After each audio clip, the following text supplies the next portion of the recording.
अस्सलाम वालेकुम everyone, this is Abdul बाइस। आज की हम क्लास में लॉगरिथम्स को देखेंगे।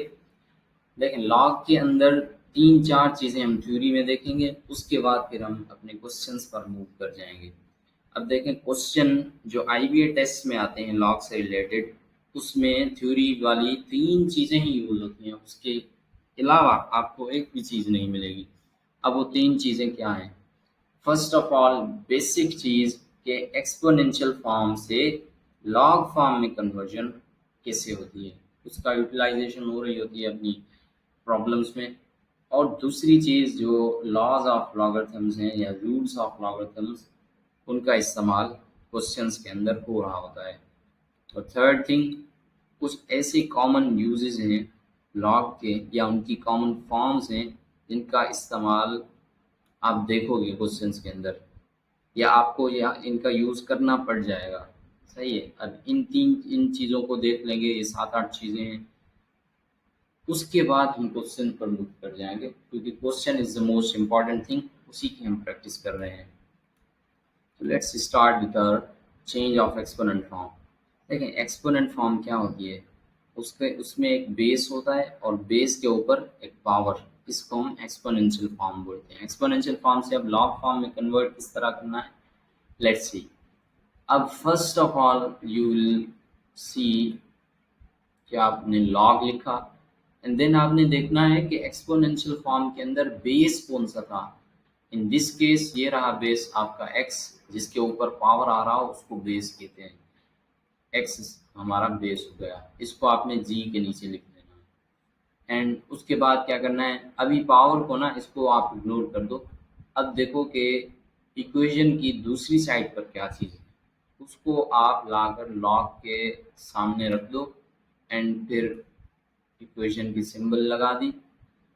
फाइनली जो चीज़ पावर में पड़ी होगी उसको आप लॉग के अंदर इक्वेशन की दूसरी साइड पर लिख दोगे। इस तरह आपकी कन्वर्जन हो गई। तो ये तो हो गई एक्सपोनेंट से लॉग में। अब लॉग से एक्सपोनेंट में कैसे कन्वर्ट करेंगे वो भी देख लेते हैं। सबसे पहले आपने देखना है कि लॉग का बेस क्या है। अब बेस क्या होता है? जो जी के नीचे यहाँ पर सामने लिखा होता है, ये रहा base. In this case x is the base, so you will write x down। और उसके बाद जो चीज़ लॉग के सामने होगी, यहाँ पर आर्गुमेंट में जो भी चीज़ होगी उसको आप इक्वेशन डाल के उसकी दूसरी साइड पर लिख दोगे। लिख दिया, डन। अब फिर से लॉग में आ जाओ और इक्वेशन की दूसरी साइड जो चीज़ पड़ी हुई हो लॉग के अंदर, उसको आपने उठा के एक्सपोनेंशियल फॉर्म में जो बेस होगा उसके पावर में लिख दें। इस तरह का लॉग से एक्सपोनेंट फॉर्म में भी कन्वर्जन हो गई। अब आते हैं लॉज ऑफ लॉग्स पे।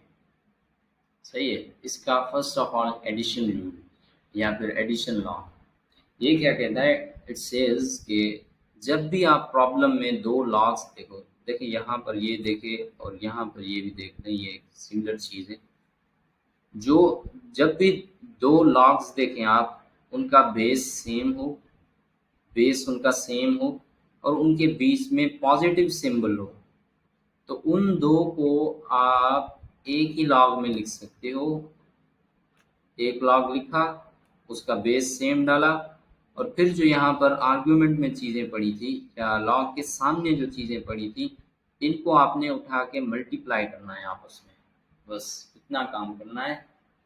इसकी यूटिलाइजेशन क्वेश्चंस में कैसे होगी, एमसीक्यूज में कैसे इसका यूज़ करना है, वो हम यहाँ पर देख लेंगे क्वेश्चंस में आके। लेकिन फ़िलहाल हम थोड़ी इसकी थ्योरी कर लें ताकि चीज़ें क्लियर हों, क्योंकि अभी मैं अगर क्वेश्चन स्टार्ट करवाना शुरू कर दूँगा तो पहले तो 1-2 स्टेप हो जाएंगे, नीचे फिर दूसरी चीज़ें, दूसरे लॉज या फिर कॉमन जो मैंने बताया ये चीज़ें यूज़ होती हैं वो यूज़ हो रही होंगी, फिर मसला होगा। इसीलिए पहले हम थ्योरी कर लेते हैं, उसके बाद फिर मूव करेंगे इन चीज़ों पर।